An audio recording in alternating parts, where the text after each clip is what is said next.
Today's gospel is a strong condemnation of hypocrisy of every kind. Jesus turns to the religious leaders and he accuses them of not practicing what they preach. They perform their actions to be seen, he says, and to be praised by others. The prophet Malachi makes a similar judgment against the priest of his own day. He says that they have neglected God's teaching and law, and so they have led the people astray. They do not offer a pure sacrifice in God's temple, and so they have voided the covenant that God has made with them. As we know from sad experience, these words of judgment are as relevant today as they were in the day of Jesus and Malachi.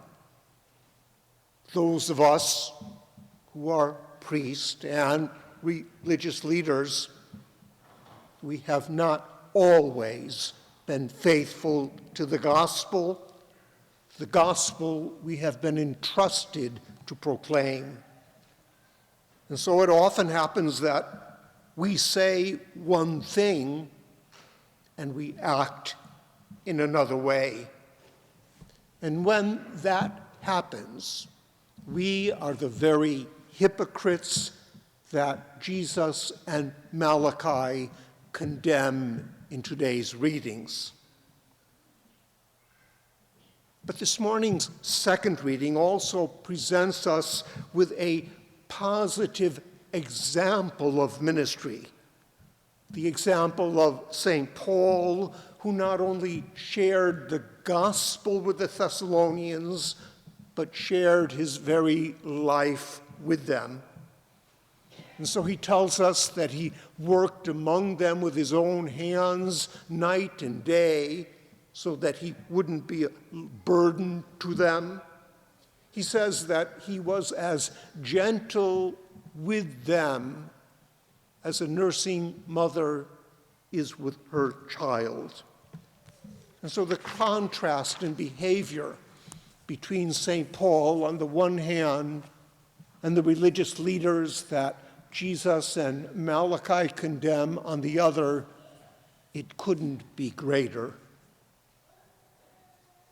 But it is not only religious leaders who can be hypocritical. It's anyone who professes one thing and then acts in a contrary way.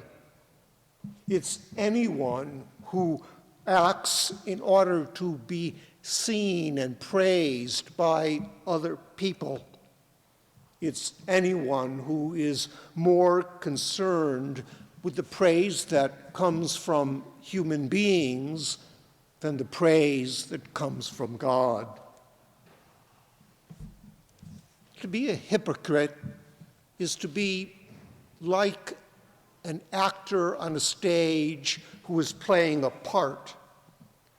The actor on the stage plays the role of a generous and interested person, but his inner motives are quite different.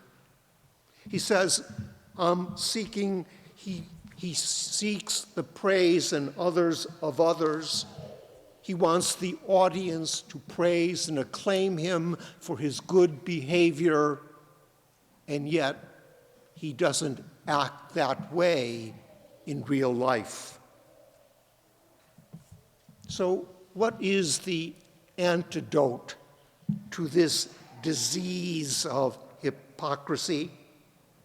How can I be cured of this affliction that, if it left unattended, will lead me to eternal death?